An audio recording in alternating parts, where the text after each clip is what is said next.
your job as the entrepreneur, and that might be as the lead entrepreneur, but in any role you play in an entrepreneurial business, is not to know the answer.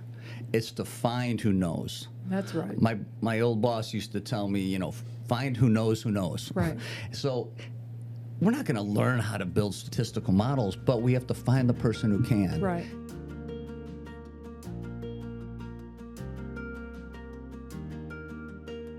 Working with Dave was as transformational for me and my business as it was for his. He was strong in finance and process, whereas I was strong in leadership and developing people. We were both committed to learning and growing our skills. He dreamed the big dreams, and I got things done. These different perspectives allowed us to learn from each other. After doing some analysis, Dave approached me with a proposal to change how he paid for my company's services. He suggested that instead of paying per hour for making appointments, he would pay per appointment set, which would actually increase the amount of money he was paying for my marketing services. Having a client suggest that they pay you more for your services may seem unlikely or an unwise business practice, but Dave thought that changing our payment model would also enable us to think in different ways, which would benefit both of our businesses. On my end, it would drive thought leadership and provide incentive to innovate ways for setting more appointments. At the time, I thought I was already providing as many high-quality leads as I could. I started thinking differently with this new variable pay model. The goalposts were being changed, so our approach would also have to change to keep as much money coming in as possible. Being on a variable pay model worked for Dave's visionary way of thinking about the financial model to drive growth, even though he was paying more for marketing than he was before. When you pay an hourly rate for marketing, you are not guaranteed that the money you're spending is resulting in the maximum number of quality sales appointments. A marketer may talk to 15 prospects in an hour, but set only 1 or 2 appointments. Your cost for getting those appointments is the hourly rate divided by the number of actual meetings scheduled. The fewer appointments set, the more expensive your marketing spend. If you're only paying when an appointment is set, your marketing costs are directly linked to a sales call that has a high likelihood of converting into revenue. With this approach, you maximize the channel and can close sales more efficiently.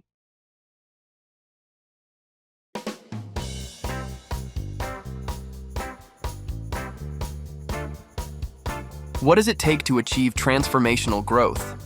What if the answer is a simple change in mindset or an innovative new idea? In this engaging episode of Here We Grow, host Marcia Barnes sits down with her longtime friend and business partner, Dave Lindsey, the founder of Defenders. Together, they discuss how a simple shift in thinking, from paying by the hour to paying by the lead, led to significant growth, as well as how Dave's innovative approach to performance-based compensation empowered his team and unlocked exponential business growth.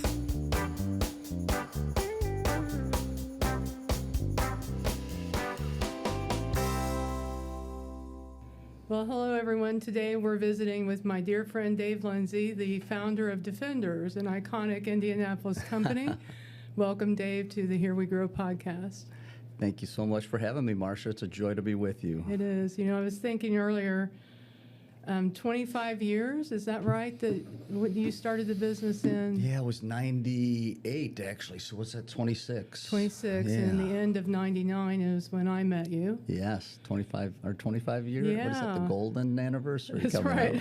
Technically, I probably look younger today than I did then, but you look great, awesome, and I will say you look better than when I found you. You had gray hairs and overalls on when I met you. So you come a long way too. We both Not the overhauls, but you did talk me out of the gray hair on a flight back from the direct marketing meeting in New Orleans. I remember on the plane. I remember that. You got your first manicure, pedicure together. Well, yes, we did. We did. So then that's what business is about, ladies and gentlemen. Yes, that's a wrap. That's a wrap. We're done with this one. Get a manicure, pedicure, and you're fine. Yeah, lots and lots of memories. Really a great journey together. Yes. Just wonderful, wonderful business that you created with lots of lasting impact across our city and our country and the world. Thank you. That we created. Yeah. You beat the drum and we danced and it was so fun to get. It was. I miss those days. Yeah, it was indeed.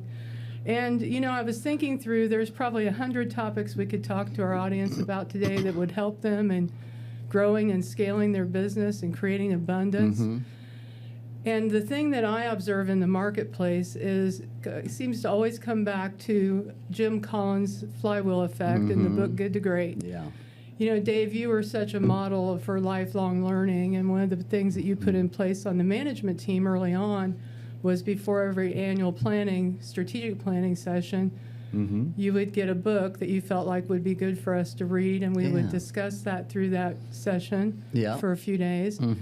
And in 2004, I believe the year it came out, or shortly after that, you brought Jim Collins' work in, and we went through that book. Yeah, I remember that. I remember reading that chapter 3 and thinking, this is Defenders, you know. It really jumped out at me. And then a few years later, not a few years later, but a while later, one day you went to the board in the meeting and the whiteboard, and you mapped out a flywheel. Yeah. And defined it as, this is what our business is. It is a flywheel. Yes. And so we're going to take a look at that model that you drew on the whiteboard that day that we've put some artwork into here at Valve+Meter. Nice. Yes, that was the first time really for us thinking about our business as this interrelated disciplines and how we all depended on each other and put it in that circular a book that you brought in prior to that was real helpful, Michael Gerber. The E-Myth, right? Yep, another great one. He talks about the systemic processes of a business from department to department. Yes. And that really was captured in this flywheel. Yes, I agree. Absolutely.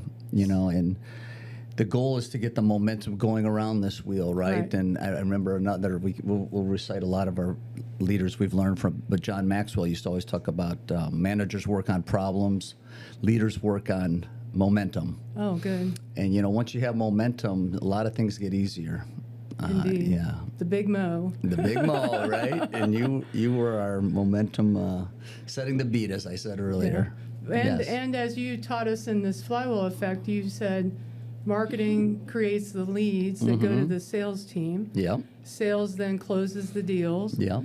They hand that off to operations to install. Yep, to fulfill, for us it was an installation, exactly, to satisfy the customer. Right. And then you get paid, and you spin off profit, pay your bills, pay your people, and reinvest in marketing. Exactly. And at first you would say that the more programs that we found that worked at marketing, the faster we could make that flywheel go. Exactly. Our goal is to put $1 into that top at marketing and have more than $1, hopefully $1.20 come back around, and then we can reinvest and keep growing. Yeah. When we started working together, you wanted to put $1 in and get 8 back. And that grew your business exponentially from where you were at that point. Sure. Later, you found ways that going a little more aggressive could cause you to be able to compete and push others out of the market. Yes. And so we got more aggressive year over year, as we'll talk about in this flywheel effect today in our examples as well. Yep. And then you added to that later that all of the flywheel momentum, all of the stored energy that's going to be released cannot just come out of the marketing department. Oh, absolutely. Yeah. Well, it was the first time looking at this in this interrelationship was a different way to see our business. You know, so much of we view traditional org charts, which are really siloed, and you know we see these lines in the org chart and departments, but it doesn't show any kind of interrelationship. And here we really see that sales is the customer of marketing, right? And the better they do in closing the leads, the more marketing can send them more leads, right? And there might be a program that doesn't work at a 20% close rate, but if sales can make it a 40% close rate, they unlock a bunch of growth that marketing can send to us. Right. And sales also has to understand then behind them in the wheel is operations.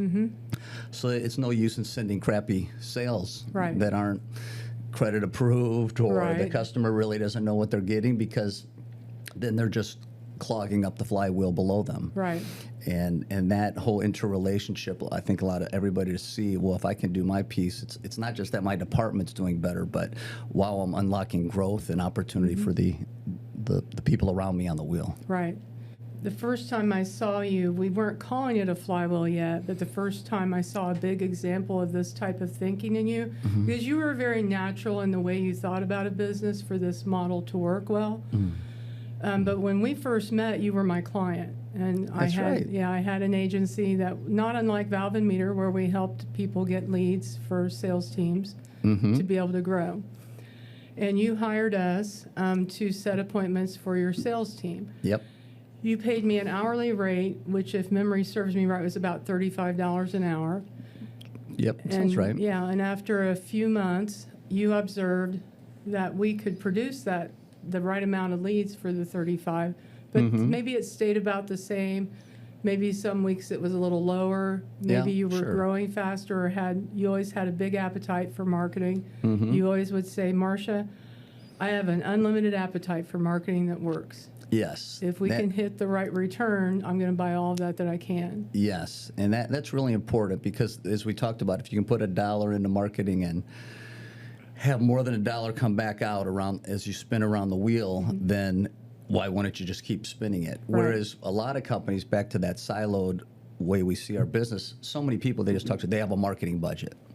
The budget's this much has been approved for this year, this quarter, and they just spend it, and there's not that interrelationship of understanding that if marketing can create more leads at $35 in those days, then we'll staff up sales to take as many as we can. Right. And that allowed us to, we know all of our marketing vendors loved us, because we would come meet with them and not say what our budget was. We said this was the acquisition cost. Right. If you can help us acquire a customer this amount, we'll take as many as they did. And I think that unlocked a lot of excitement and creativity from our direct mail vendors.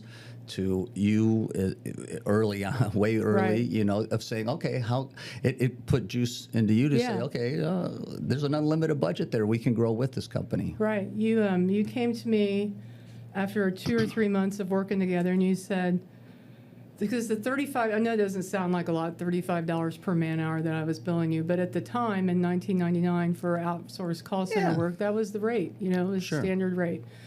You came to me and you said, listen, I've been thinking, and it seems like if I paid you by the lead, instead of the hour, of the hour, that you would be able to think, and your team maybe would think more about how do we get more production faster and create more efficiencies. Again, the beginning of this flywheel thinking. Yeah, so maybe with those leads, let's just say, for math, simple math, if we were turning half those leads into sales, instead of paying you $35 an hour, we could pay you $70 per lead. Right. And then that turned you to say, well, if I can be more efficient and create more, then it really, and that was something that was throughout the business. We had performance-oriented compensation for our partners and for our team that really augmented this wheel. Some people maybe full commission, some people commission plus a bonus, but everybody had, and we'd have a KPI, key process indicators, of what sales and what these numbers need to be, and there was always incentive that our team, every member of the team from the front line back, was rewarded as we got more efficient spinning that wheel. Right.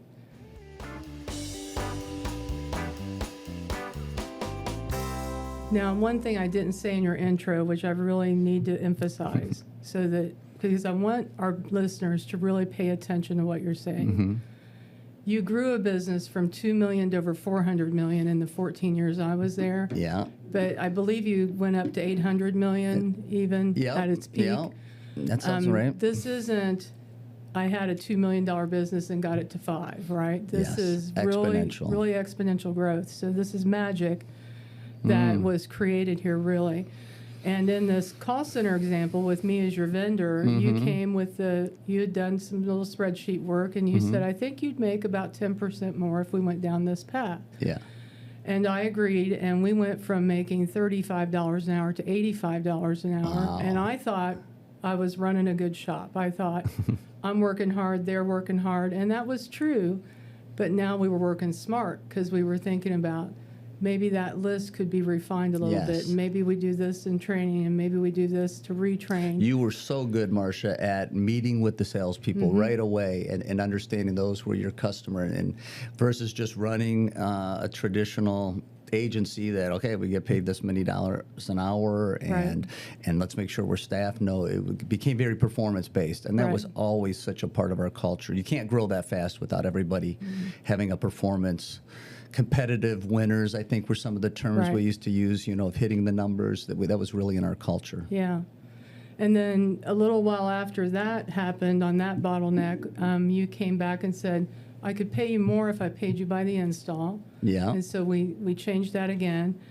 And now what happened was, now I'm dependent on my work and the sales team to be able to achieve the right goals, right? Yes. For both you, my client, and for our company. And one of my team members, not me, but a person on the front line, observed, Marcia, the salespeople are not going to some of these appointments. You need to go talk to Dave about getting that corrected. And so I did, and I was like, well, I had said to Carol, why wouldn't they go? They're on straight commission, you know. It's not like they don't have a big earning opportunity. She goes, I don't know, but they're not going. You said the same thing when I talked with you about it, and when we got under the hood and looked at the data, data can inform what needs to be done in this flywheel. When we looked at the data, what we found was they were missing the later evening appointments, that 5 or 6 o'clock appointment, and then Saturdays. Yes. So if they had their sales, they were like, I'm good, right? So we corrected that process, and hundreds of thousands of dollars flowed through the business as a result. Yes. Again, going to work on the bottleneck on that one was the sales team was not meeting their appointments for a while there. Yes. Once they were aware, they adjusted. Right? Yep. Adjusted either the time of day and just staffing. I think we found, you know, if you gave somebody 2 sales appointments and they kind of closed 1 or 2 of them, the third one wasn't that important to them. And lots of details figuring those things out. Yeah. Yeah. Now, that would be an example of a bottleneck that happens on a vendor relationship. So then, when the no-call list came into effect, we had been customer and vendor for about 4 years, and then we saw we're not going to be able to call outbound forever. We're going to need to get the phones to ring in, right? Yes. You know, we've reinvented the business 3 or 4 times over the life of ours. Before I even met you, it was all door-to-door sales. Right. And then we had the luxury of, wow, we met this great partner that created leads, so we didn't have to knock on all these doors. Right. And we thought we had it made, and then the no-call list hit, which a lot of people don't even know about today, but used to be we didn't have so many cell phones, and people sat down for dinner, and they got phone calls from 6 to 9 asking them if they needed something for their home. Yeah. But when that hit, that was for many and many of our competitors in the industry, it was a death sentence. Right. And you know, another mantra at Defenders was businesses don't grow, people do. And I applaud you, Marcia, because when that hit, immediately you and then I joined you. We went to that direct marketing 101 by the Direct Marketing Association, and went to work on ourselves. What do we need to learn? Because we didn't know anything about nothing about. I knew call center work exactly. How to do on creative, how to do an offer. Should you do a postcard or a letter? This is pre-internet, pretty much still. So, but we knew nothing about direct mail, and we went to work on ourselves. We met some really smart people at that first conference. Yeah, we did. And I think we hired one of them to help us build a statistical model to start looking at our customers, George and David Shepard. Yeah, David Shepard, that's right. You know, I was just talking about this situation with Mike Lance a few days ago about how we get concerned about, you know, are we smart enough to get things done, you know? Yes. And you and I go to this, it was a session on direct mail modeling with David Shepard and Associates, and these are brilliant PhD analysts at the time. And they're doing a workshop on how to build direct mail models, and I'm sitting next to you, and everything's going over my head so far. I'm thinking, oh my God, he's going to find out that I'm dumb. And I'm sitting here the whole time, like, pretend taking notes. We get to the break, and you go, so what do you think? And I go, oh, it sounds really good. It sounds smart. It seems like he really knows his stuff. And you go, yeah. He He said, do you understand anything he's saying? I go, no. And he goes, I don't. And Dave says, I don't either. You know, this is a really important point. It's funny. Really I was is, just talking to a couple entrepreneurs in the last week. It's very timely. Your job as the entrepreneur, and that might be as the lead entrepreneur, but in any role you play in an entrepreneurial business, is not to know the answer. It's to find who knows. That's right. My old boss used to tell me, you know, find who knows who knows. Right. So we're not going to learn how to build statistical models, but we have to find the person who can. Right. And just the other day, I have a person working on the collections in his business, and it's like, I'm like, he's started out getting in the software, and you do have to get a little hands-on. Right. But don't waste your time doing that without somebody who knows what they're doing. Right. And he went on and found a consultant in his industry that's good at collecting the AR. They have insurance claims and someone who's good. But he found the expert, and that's all. Honestly, I get a lot of credit as an entrepreneur, and we both do. And you're talking about what we did is we just went on and it was relationships. It was, and it jumped in the river. We jumped in the river of direct marketing that day, and we met a PhD and said, "Can you build models for us?" Yeah, and, we outsourced it. Yeah, exactly. So this concept of finding who knows, and then you think you found the person, and then testing. Right. We were really good at taking that learning and not just shifting the whole business wholesale over, but of doing testing it and doing A/B tests. Maybe we find two PhDs and have them both build a model and test them against each other. We actually had that. You know, we had a model we'd been using that was kind of starting to not get as good of results, and then we rebuilt with this new resource we found. But one of the things I see with business people a lot these days, and there is a trend to do this, to outsource the things that are not your core competency. And you were way ahead of your time on understanding the importance of that. But here at Valve+Meter, I use a fractional CFO, Mitch Katz. He's a brilliant, brilliant CFO. I would never be able to afford him as a standalone employee. Yeah. But for a small business, he's absolutely a godsend. And Mike Lance at ML Talent Strategies, I mean, I know how to build culture and engage people and hire, but to knit it all together into the most efficient outcome, Mike's the expert. And that, I think, feeling like you have to have all of it in-house, that ship has sailed. Yeah, I think it really has, and especially with remote work now, too, because you have experts that you can engage the best person in the country. Right. And we're used to Zoom calls and those sorts of things, so there's quite a bit of infrastructure to get that best person instead of just thinking you have to have them sitting in your office every day. Yeah. So that no-call list comes in. We know we need to make the phones ring in. On the same day, I said to your VP of Sales, Marty Burling, I said, you had hired several people to head up marketing, and they had not worked out. Again, coming from outside different types of applications, trying to understand your business and get it was a miss. And I told the VP of Sales one day, I go, man, I think I could figure this marketing thing out faster than where we're getting with hiring these outside people. This is when we're still two separate businesses. And Marty said, oh, there's no way Dave's ever going to let you do that. And I go, I don't know, I'm just saying I think I could figure it out. And the very next day, I was in your office, and you asked to speak with me, and you said, I've been thinking that you could figure this out faster than I. And it wasn't me figuring it out. It was you had a really brilliant financial mind around building your financial model for what to spend on marketing. And I knew how to take that and create the relationships and drive it forward, you know. So really together, I don't know that would have been able to be done without that. You're right. It was businesses don't grow, people do. You grew personally. Right. And you grew from being an outsourced partner to the CMO of the company, ultimately the CEO of the company over the years. But that was all, your personal growth was reflected in the growth of our business. Yeah. You know, it all starts, all meaningful change starts on the inside, works its way out, and it starts inside each employee. That works its way out into the team and then out into the company. And well, you know, Kuznis and Posner say in their model of leadership, the most important thing is to model the way. I did not see a world, even after knowing you for a short time, where you could be relevant inside your business at Defenders without being someone who did what you do, which was always learning. That was our culture. Yeah. You know, that is, I'll say it again, businesses don't grow, people do. And the way we learned that, you know, people ask me where I came up with that sentence. And it was really by looking at what was working. Mm-hmm.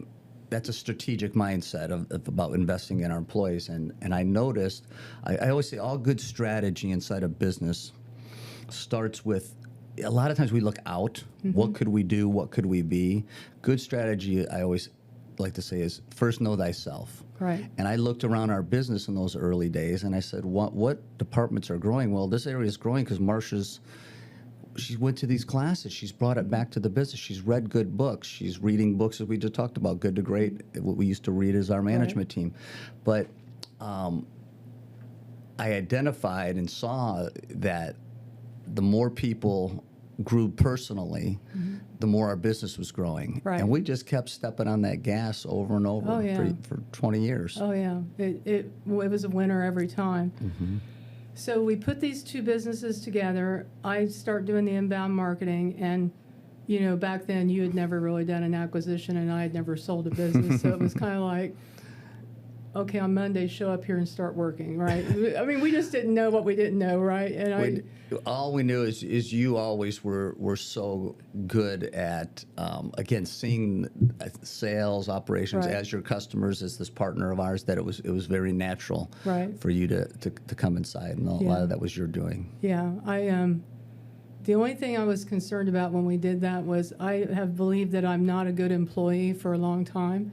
And you asked me, because we had several conversations, that I wasn't always as willing to come inside your business. Mm-hmm. And you asked me what was the barrier, and I said, I'm not sure I'm a good employee. and that's true. But you let me be an entrepreneur inside your business, and I really think that's empowering for businesses if they could do that more. That think like an owner piece. Yes, that's what we went back to You jumped in and you found great people. You didn't have to know all the answers, right. but you did bring that mindset of, I'm going to find the people who know. Yeah. And thank you for that. Sure, that was a joy. I asked you in that first day or two, you and I were sitting down, you said, okay, we put $1 into marketing, we get $8 back. That's what your outbound call center results mm-hmm. were. So on inbound marketing, we're going to run tests, and if we can put $1 in and get $8 back, we're going to buy all of that we can find. And you're mapping out this financial vision that you have for how this business is going to scale. Mm-hmm. And I said, man, great, that's great. I have an unlimited budget for marketing that works. What's your current return on marketing spend? And this is the only time I ever heard you say this about a number. I don't know, I'm going to have to check and get back with you. You always knew the numbers real well. But, you know, you'd had some different people in there helping with marketing. And back then, all marketing was pretty much a long-term agreement. You would need to sign an agreement for 18 months or a year or 2 years to be able to buy advertising. And when you came back, it was 10 cents. You were putting $1 in and getting 10 cents back on these little tests that were being done. Some of these little tests, okay. Yeah. Mm-hmm. And I'm like, okay, that's a target-rich environment, you know. So I went to work on it. It took about 6 months to get it to break even. Uh-huh. It took about another 6 months for you to realize you didn't have to be mad as long as we were above break even. But it was 18 months before we hit the right return on marketing spend. Now, I share this story because I think it's important. We never did hit 8-to-1. Mm-hmm. But what happened in that 18 months is you went to the sales team and you said, we need the close rate to go up so that we can afford a little more marketing mm-hmm. to be able to grow the business. And you got the close rate up, you got the revenue per deal up. Then you went to the ops team and said, I need you guys to look around the home, make sure people are well protected and that you're doing upsells where needed. Yeah. And so the techs started upselling. They started installing at a higher rate. Yeah. You made that a richer deal that put more money into the pie. Yep. You went to your security vendor and talked them down $25 per kit for the equipment we were installing. Mm-hmm. And you went to our revenue source and talked them into $50 more pay. And when you added all that together, a 6-to-1 would work, and that's the number we hit. Mm-hmm. And that I just thought was a brilliant early example of this flywheel effect. You didn't wait. You didn't insist on, Marcia's got to hit the 8-to-1, then we're going to win. You're looking at what do I need to help Marcia do to get a number that will win for us. Yeah, and that's what was fun with our management team is we had a very healthy management team, I think, and it's, again, back instead of everybody sitting in a meeting thinking, this is my department, we all understood this is our wheel, and we want to spin it, and lots of ideas exchanged and passed back and forth. You know, there could be something you're doing in marketing that can lead to an install happening faster. Right. You know, what neighborhoods are you targeting? What language are we using on the phone? And so there was, that understanding that we were all giving ideas to each department that let us serve our customers better around the wheel. Right. Then I think the other type of bottleneck I'd point out, let's take a look at scaling. So we opened 3, 4, 5 offices. Let's show the bottleneck version of the flywheel, John. There we go. So this is what I think happens in a lot of businesses is somewhere in the mix, maybe marketing's not developed as much as the other departments, is what this example is showing. But let's say sales has some deficiencies and close rates not getting there, that triangle would shift to being between marketing, ops, and finance.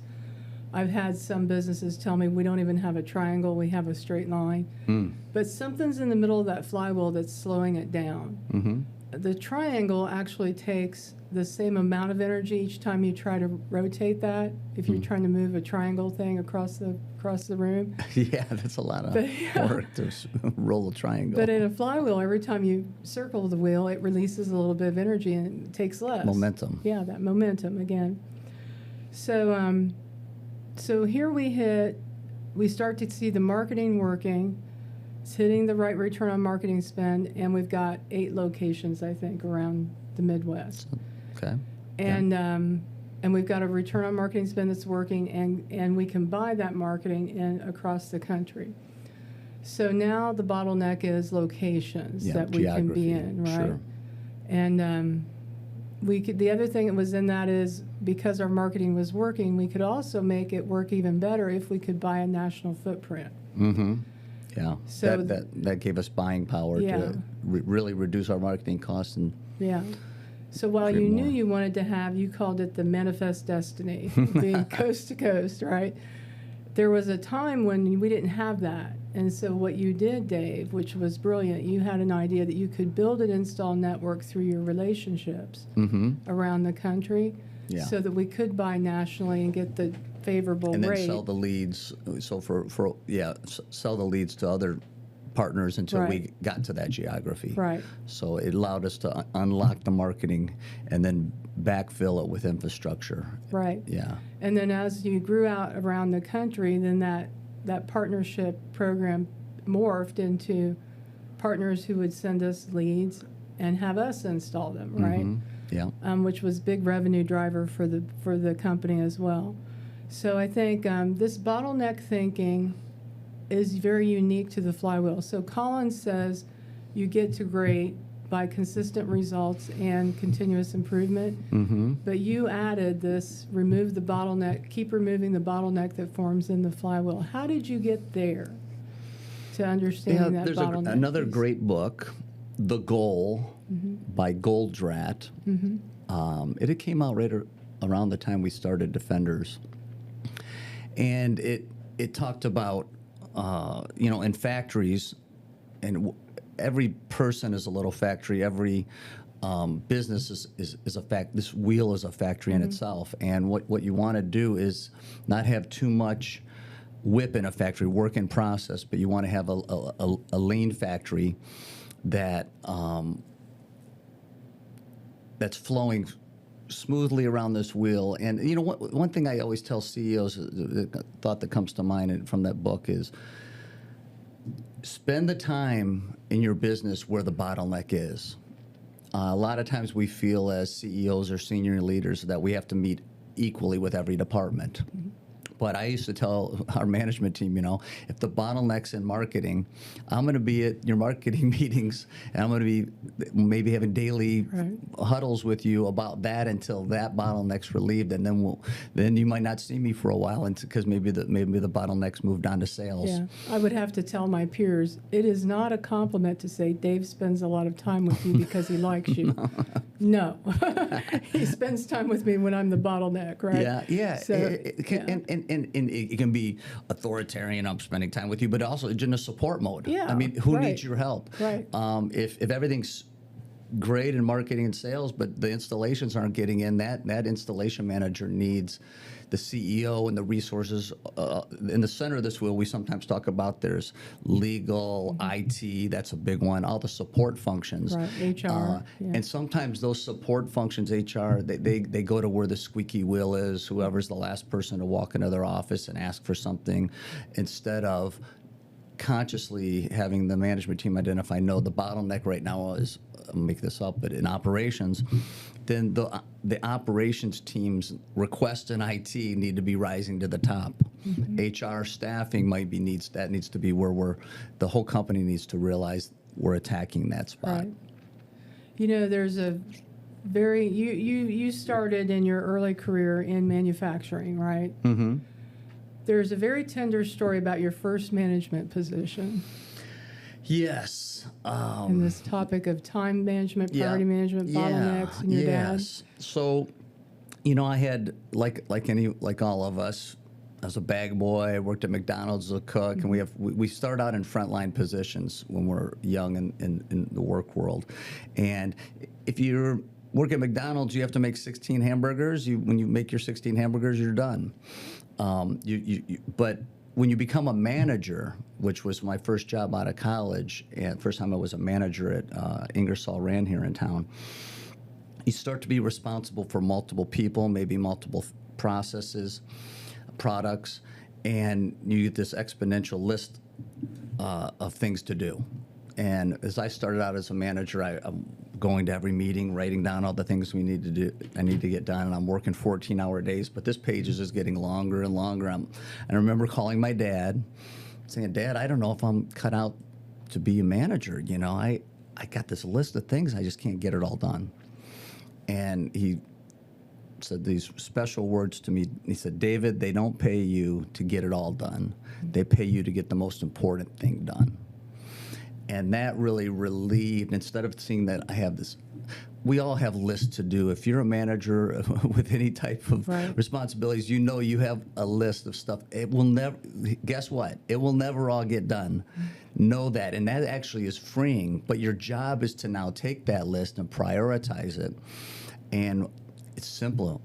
Mark everything A, B, and C. Maybe A, I want to get done this week. B, I want to get done this month. C, I want to get done someday.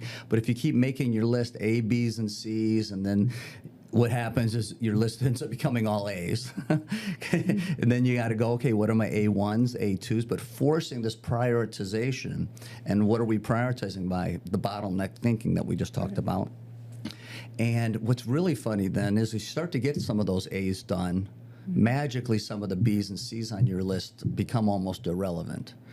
And so that's really important for young leaders to realize. You'll never get it all done, but we really need you to get the most important things done. And to that end, and another thing we joke about, another moment we had together where I thought I was going to teach a time management course or a module to some of our leaders, and you're like, Dave, time management's not your forte, and I agree with you. Starting meetings on time, ending was not always my I was not very good at that. Your giftedness. But I don't have many gifts there.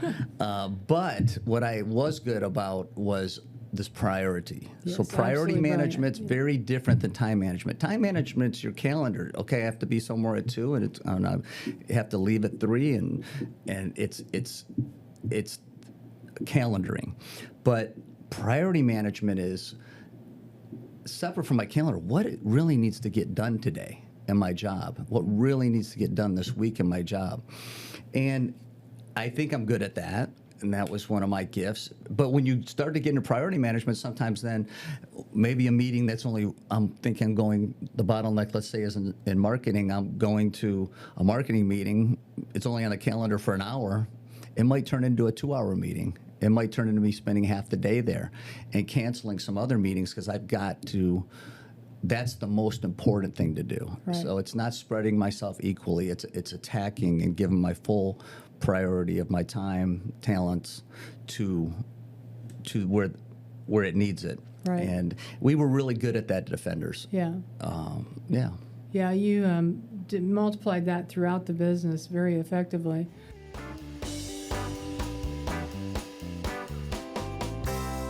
I remember the CFO, Bart Schroyer, telling me one day he had been out playing golf with you and the other folks on the leadership team. And I always hated this question that you ask, but you had said, "Hey, to my peers, how's Marcia doing?" And the way Bart related this story is very cute. Because I could just hear it happening. He goes, somebody said you're not really quick to reply to emails. You don't always answer your phone. You would lose attention to details, And you kind of just took it all in according to Bart and said, that's true. She doesn't reply to emails a lot of times in a time-effective way, and she'll drop some details and not return a phone call. But I'll tell you something Marcia does better than anybody else. She knows what the most important thing is, and she gets that done. Yes, absolutely. You were outstanding at that, and then the growth of our business shows. But you valued that, and I think absolutely, a lot I value of CEOs that. Don't value that, and it's how you get things done in business. If you don't value priorities, you're going to have a wandering company. Right. And a lot of people when I talk about this, they'll say, "Well, how do I know what's most important in my job?" The simplest way, because we all have this long list of 40 things to do that we're looking at, that's overwhelmed us. Go into the office of your boss and say, "Can I have a 10-minute meeting with you? I got all these things to do. I want to do a good job. Can you help me tell me which 5 are the most important? I'm going to put an A next to them." Right. And and let's get agreement that these other 10 are at the bottom of the list aren't going to get done right now. But you can manage up with this thinking too. It's not just down, because and a great team member goes to their boss or go to a meeting and say it. Maybe the marketing department needs to huddle up and go, "We got a lot of projects going on here, but what are the 3 that have to be really wrapped up this week?" And that is going to be where the bottleneck thinking. Well, what one's holding back our growth? So let's not just go to work every day trying to weed through a list. Let's work smart and prioritize it. Yeah, it's really a brilliant approach. You talk about the habitual addiction to calendars being something that works in opposition of this. Yeah, it is. Especially you can get into a rhythm, and we have meetings. And the thing is, putting full resources. We might have a meeting that happens every week. It's got 6 people in it. Do all 6 of those people absolutely have to be in there? Of course, we don't want irresponsible people. We don't need to be out on the golf course or goofing off. But if we have something, a priority that's more important, we were routine at Defenders, known for 1-hour meetings turning into 4-hour meetings. But we all were locked in there. And how many times you get into a meeting and 45 minutes into it, it's really starting to hit its stride, and creative ideas are coming out, and people are really understanding the problem and do it. I'm like, "Oh, it's 1:45. Let's wrap the meeting up. We got to be out of here in 15 minutes." Right. Instead of going, "You know what? Let's at least for a couple people in this meeting, they don't need to go to the next appointment. We need to stay here. We need to take all this momentum we have in the moment and knock this bottleneck out." RJ, my son, for those who are listening, and he and Dave are real good friends, and he made the observation a couple days ago with me that we were so effective in our meeting structure as a leadership team. He didn't observe us coming out and disagreeing with one another. Like, once we agreed on a path forward, we went out and executed, and we didn't bellyache about it or politic around it, And I would agree with that you ran a really, really tight ship that way. You had no patience for politics. You cured me of a bad habit early on.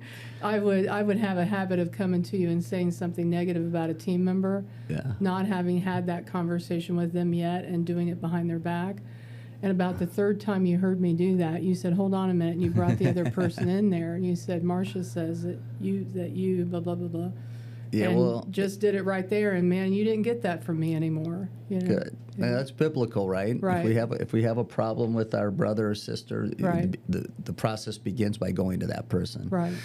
And that works in life. I talk to my kids about that with friends, and it's holds true in business. Yeah. And again, so you start to add all these up of going straight to the person you're having a challenge with, comp plans that are performance based, so everybody's focused on the same thing, and then this circular momentum wheel thinking about the business. You put those three together, and that's a powerful combination. Yeah. And I would take it one step further, because it's not about, I don't mean to make it sound like we always liked each other and everything was happy-go-lucky and puppies and dandelions and all, because sometimes we didn't like each other. It's just a natural part of relationships. But what we did have was we had clear values. Our values, the reasons we knew we were there, were so clearly defined and called to that you could get through any kind of ripple in relationship. Well, it's what we did then we're still doing today. It's the why. Yeah, we were building and developing leaders. That's why we exist. Discipleship, we're spiritual people. That's another word that's used, but we always saw this businesses don't grow, people do. We were trying to grow people, and that's what gives us jazz today. And you're doing it here at Valve+Meter. Mike's doing it with his business and with True You, and and people ask me, what am I doing these days? And I'm doing a lot of mentoring of CEOs, and the numbers and the results come out, but the heart that goes into it has always been for us about building and developing leaders. Right. And that's so the joy. Things, the projects, the constraints, the things that don't go right can sit in back of a cause. Yeah. The why behind what we've been creating and doing. Yeah, if anytime two people are trying to get along, there's always going to be challenges. Right.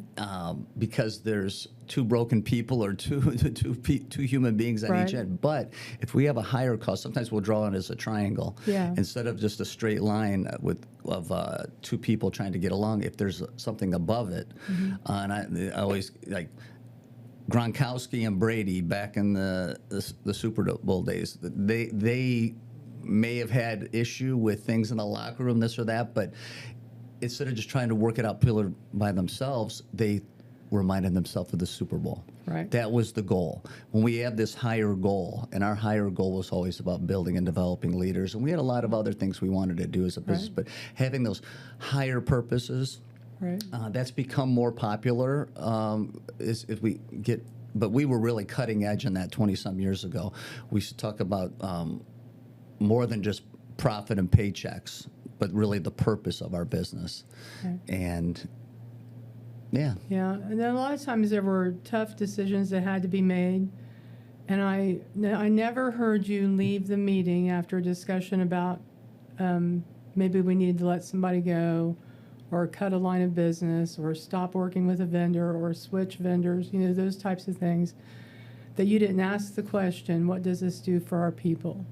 That you didn't pause to consider the impact.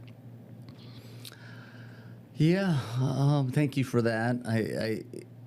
One thing I remember that we shared, we had one crazy year where the economy went crazy and we had troubles with our partner ADT, and we were having a crappy year and missing our numbers. And we always did, one of the things we always had an annual conference where we really grew our people.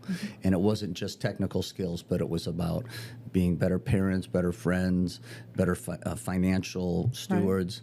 And we were like, are we going to have this conference this year? And there was a lot of thought, especially from our finance guys, of, you know, this would be an easy way to save some money for the year. And in that management meeting, we're like, no, this is the most important year to have this conference. Right. Because this is the way we get out of this, Right. is growing our people. And we put our money where our mouth was then and numerous times that the method to get out of our challenges was to grow through them, and that meant growing our people. Right.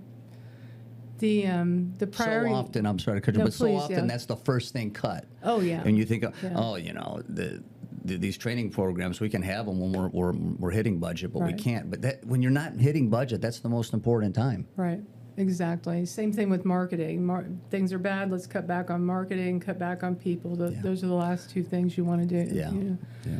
So in this priority management realm, we had a way that we worked with those priorities around what you called actions in progress, AIPs. Mm-hmm.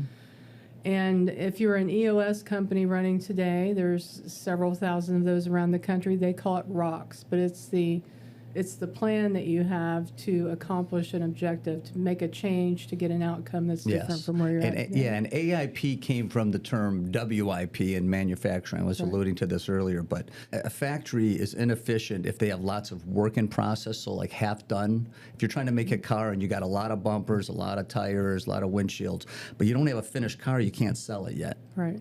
And the same thing with us. If we have a lot of projects going on, a lot of different marketing programs, let's say, but none of them are released and working, then we can't monetize it. So we have to be careful limiting the number of AIPs we have. And we used to be pretty ruthless about, you can't have more than 2 or 3. That you can have 2 and you might start a third as one's wrapping up. And those are the strategic projects you were working on. And everybody in the business, I think we had them written on our door. We'd post on our door sheets of paper so we knew what everybody's AIPs were. The prioritization of those AIPs, we'd have a quarterly meeting, and we'd all come together and we'd all agree where this bottleneck is. And okay, say it's in operations. What AIPs in your department are going to most help relieve that bottleneck for this quarter? We'd put a rally cry out so everybody in the business, that's from Patrick Lencioni, Right. that everybody knows this is what we're trying to accomplish this quarter, and my AIPs support it. And then as a management team, we would take everybody's AIPs in the business and at least prioritize the top 20. Right. So IT would, it's always a scarce resource in every business. Instead Right. of them just doing what's most technically fun to do or what their vendor's saying needs to be the next upgrade in the software, no, we are doing what the management team just decided is the priority, and every department's AIPs became prioritized. Right. All the way down to the individual. Yep, exactly. And then we also were good about this, as you went through the quarter, the daily sales, the daily huddles by department would focus on how we're doing on the AIPs that are there to resolve the bottleneck. The scorecards would be shifted and changed to reflect measuring what's happening inside that bottleneck. There was an orientation of the whole of the business, not just a department going, we're the bottleneck, and by themselves while everybody else is staring at them to get that fixed. It was absolutely. all in. Yeah, if it was, the bottleneck may have been in operations, but sales might have realized, well, if we can ask these couple more questions while we're in with the customer before we hand it off, Right. we can make the installation go smoother. Right. And it's amazing how other departments can help the one where the bottleneck is. Absolutely. Even to the point of just, collaborating together, and helping get ideas on how to get things done. I would take the bottleneck and I would, on the weekend typically, just sit down with a cup of coffee, probably catching up on my soap operas, and I'd have a yellow pad and I'd just be sitting there thinking about that bottleneck and just brainstorming all the things that I could change that might impact that bottleneck. Yes. And there might be 4 or 5 pages, 50, 100, 200 ideas that would come, big and little, and Sure. not try to vet whether that's a good idea, not decide as I'm building, just get them all out, right? Yes. And then I would go through and look at them and say, okay, which ones look likely to get in the biggest impact? Then I would actually go run the numbers of the financial outcome of that deal and look at what the costs and risks were for that. And then I'd bring you a list of maybe 5 to 10 that I had looked at and I think these 2 or 3 are the ones that we want to go after. Yeah.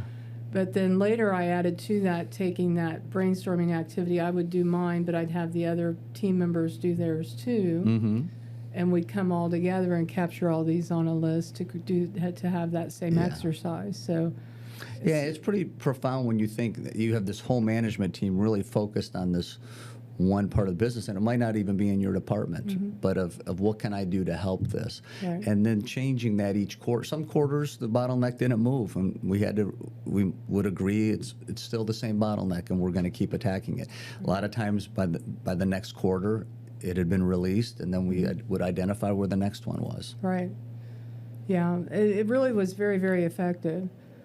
You also have pointed out to me over the years that sometimes we tend to, in the flurry of our days, we've talked about the habitual addiction to calendar, but there's also this thing about these are the things I like to do, or I feel like I have to do, or there's pressure to do them. Can you speak into that a bit? Especially that person who's early in their career, or maybe think about that first manager's job that you had, throwing that off. Is that entirely around putting these actions into place, or what's the mindset shift that has to happen? Well, it starts at the top. Like we said, we gave a lot of clarity to the team. Right, that's true. And that's really important. But, small thing that I guess that we used to talk about is even using text and email and those sorts of things. And our business, in Defender, our rules were, if you have an email, your phone or your computer can't flash. We're not going to be slaves to email. I actually had a little bit of PTSD right before you got here today because my computer gave me one of those notifications. No notifications for email. We agreed as a team. Email was going to be a 24-hour response time. Right. And we wanted everybody to budget 2 or 3 times in your day that you're going to look at email, but you're not just going to be working on something important and just get an email and it distracts you. Text for us was, I expect the same day response. I expect probably within a couple hours. And if I need a response right now, I called you. Right. And I still use that today with different folks that I work with and find it to be really efficient. So I really recommend to young people, of course, your job might be to answer emails. So of course you're going to look at those other. Yeah. But in general, think about these notifications and those 3 forms of communication and how you're using them, and be smart about it. And the other thing is starting your day with attacking the bottleneck. That first hour of work, those first couple hours when you're fresh, that's when you really should be working on your AIPs, because we know we're going to get distracted. Everybody has 2 major AIPs, but somebody's going to come to your department and ask for something, and we're reasonable within this, right? But what are you doing with those first 2-3 golden hours? And that's your chance to be intentional and really work on the AIPs, and not start your day just opening up email and responding to things that are not strategic. Right. They're not in your priority. Right. And then as we rise up through management in the ranks, it's not just being a politician trying to spread yourself equally to everybody. It is being that bottleneck reliever in attacking and spending your time where it needs to be. I think it boils down to people in leadership are good at spotting problems. Leaders who can solve problems are rare. Yeah. But as it's just a much smaller group that actually can find a solution. And those leaders who solve the problems, as we talked about earlier, usually are good at finding people who can solve them with them and for them. There you go. It's not just that being a magical leader is you're just great at solving problems. Right. It's not like doing a Sudoku puzzle every day. It's relationships. Right. It's going to the conferences. Being a sponge, asking lots of questions, and having a Rolodex of people that when the problem comes up, get on the phone, get on your text, and Yeah. start finding the person who can help solve it with you. Well, and you were really good about finding who had had that problem before and knew what to do about fixing it. Yeah. You know? And you would go after that information. To me, that's what an Yeah. entrepreneur is. Right. It's a series of nonstop. Way back when you and I started, I didn't know anything about setting leads, direct marketing, and I started doing research, and someone told me, hey, there's this lady in Sunman, Indiana, who's really good at it. And I'm like, Somebody okay, in I got to go Texas meet with said her. that, yeah. I called to Texas to be referred to you in Sunman, and then look at where that relationship went. But I didn't have to figure it out, but I Right. needed to find the person who could figure it out with me. Right. Good. Dave, as we wrap up today, thank you so much for doing this. What is your advice to, and you and I have been out of it a minute, you sold the business in 2019, I think. Yes. You've been doing coaching and other investments since then. But for that person that's sitting at their desk now, that business owner like you in 1998 who's going out and knocking on doors and learning to install security systems and working in the business, not on it, where should they start? What's the top thing they should be thinking about? Because I work with a lot of people like this who are in that 5 million to 10 million type of stage, and there's a lot to think about in that space. I think it's thinking systematically, and our four passions at Defenders were, one is self-improvement. We've talked a lot about that today, that person should be reading good books, going to conferences, being around smart people. And then as they start to grow their business, to do it systematically. And we use that word. What does that mean? It's really a lot of checklists. But in the early days, if it was knocking on a door, I didn't just knock on doors, but I wrote a script. This is the exact words we're going to say when you knock on the door. So then I could hand it to somebody, and somebody else could do it. If it was even faxing paperwork over to ADT back in our fax machine days and stuff, it was a checklist on how to do that. So that person who's sitting there with a small business that wants to grow it, it's not just hiring smart people. It's creating smart systems. Right. We used to say great systems allow ordinary people to do extraordinary things, and it's that type of thinking. To the point system. where you would say all the time, like you were a small business. When I first met you, you were saying this.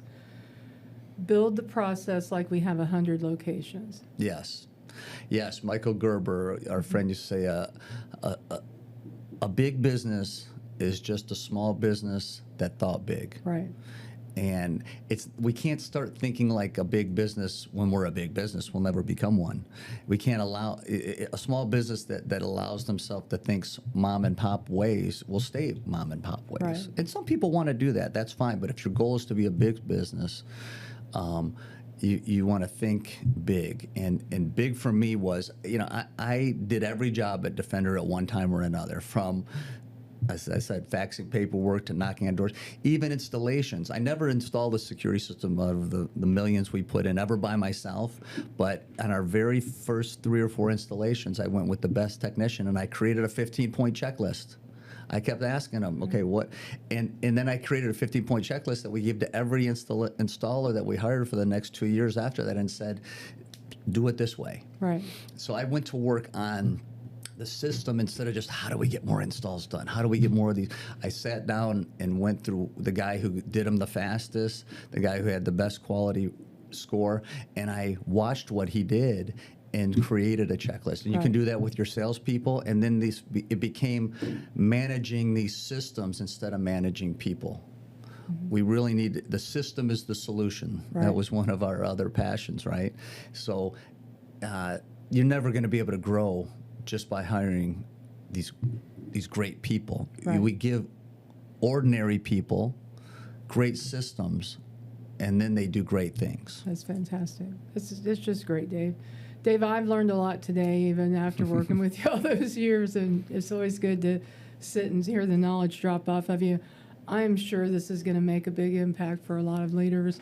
Thank you so much for coming. It's a pleasure. It's always good to be with you. And as I said, we both continue to on our purpose, building and developing leaders. I'm glad to spend some more time doing it with you today. Thank you. Thank you for joining us for Here We Grow. This show is proudly brought to you by Valve+Meter Performance Marketing. Be sure to check out the show notes for exclusive content that will help you become a transformational leader. For more, visit mathbeforemarketing.com/podcast.